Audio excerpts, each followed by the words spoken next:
And members of parliament have no business contracting roads. Members of parliament have three functions: representation, legislation, and oversight. Period. Period. Leave the issue of constructing roads to counties. Now, ladies and gentlemen, that is one Honorable Raila Odinga speaking today in a barrio in Baringo County. And Raila Odinga pointed out at the members of members of parliament and also the parliament at large on being involved in, receiving the money for construction of roads. But allow me to tell you that the recent comments by Raila Odinga are a clear indication that Raila Odinga has started preparing his exit from the MOU. Now, what Raila Odinga said, he echoed the words that were said by one Nairobi senator and SG of ODM party, Edwin Sifuna. He also echoed the words from the letter of the Kisumu governor, Professor Peter Anyang' Nyong'o. Now, a lot of people have speculated that Edwin Sifuna and Anyang' Nyong'o and James Orengo don't speak for Raila Odinga. But what Raila Odinga has proven today is that these people, the time that they hear their views on matters government of President William Ruto, they always have the approval of Raila Odinga. And I even dare say that most of them are told to say these things by Raila Odinga. Let's get to matters devolution. When Edwin Sifuna was being interviewed the other day, he said that President William Ruto is the greatest enemy to devolution in our country. He said that President William Ruto wants to divert all the county funds into the national government so that the executive can steal more from the money that is meant for the development of counties all over the country. Are we together? Those were the ones of Edwin Sifuna. And he pointed out, saying that the MOU had clearly stated that the funds meant for devolution should be disbursed at the right time, and the president should not involve himself in the county matters and should allow the county government to run its operations. Now, recently, President William Ruto made a very, and I certainly will say it's a very daring move that a president could make in a country that enjoys democracy and a country that is currently under the law and a constitution that allows us to be, a country to develop in terms of devolution. Are we together? Raila Odinga has fronted himself as a champion of devolution.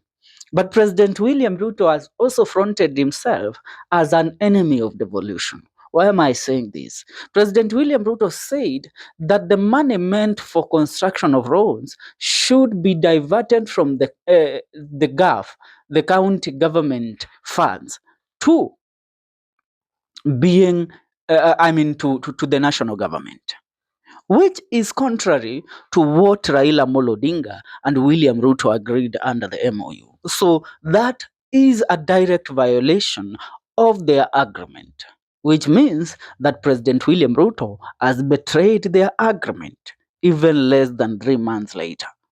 Are we together?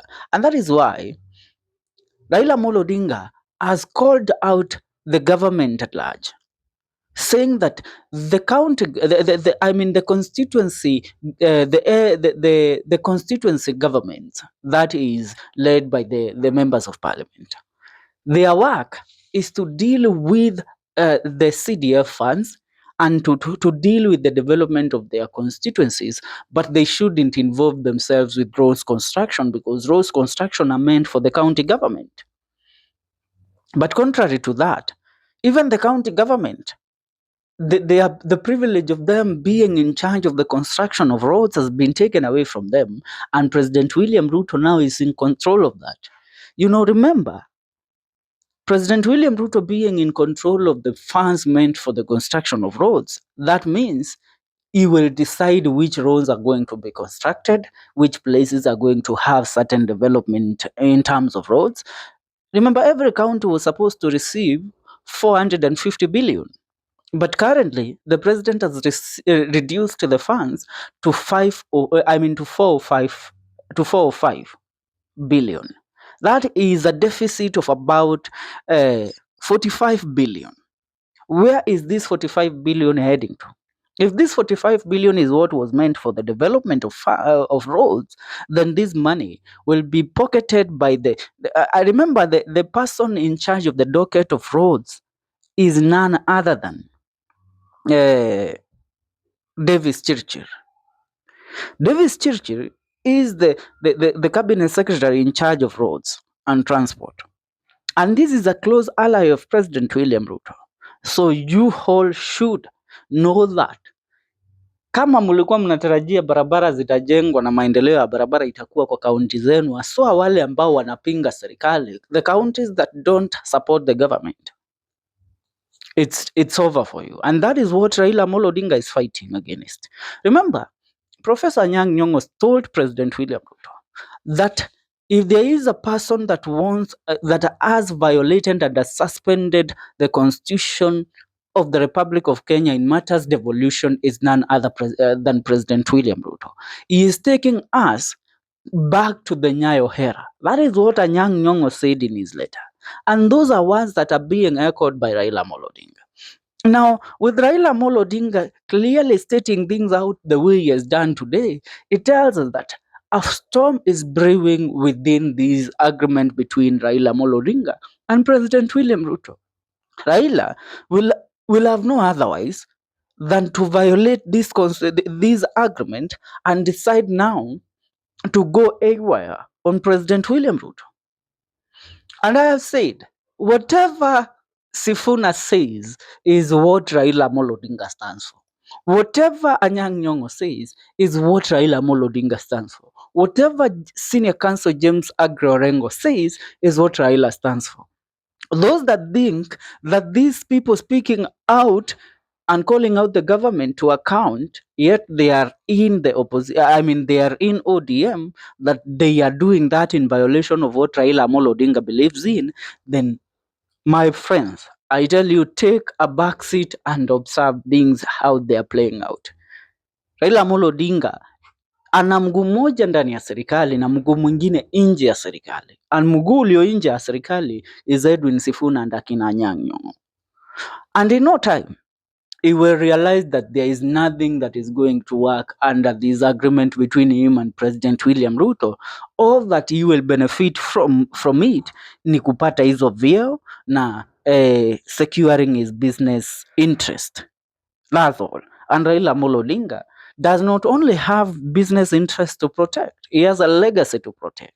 He has the people's interest to protect. At the end of the day, we always know that Raila Amolo Odinga will stand with the people of the Republic of Kenya. Na ndio maana ameanza kuonyesha tu dalili.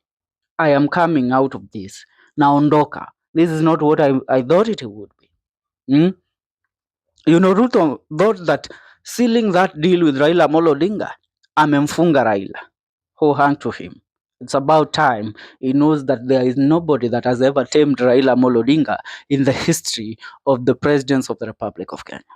That's it for now. I would really love to hear your thoughts in regards to this. Achia maoni kwenye comment section. Hii ni the Kenyan Daily Report. Please make sure una subscribe.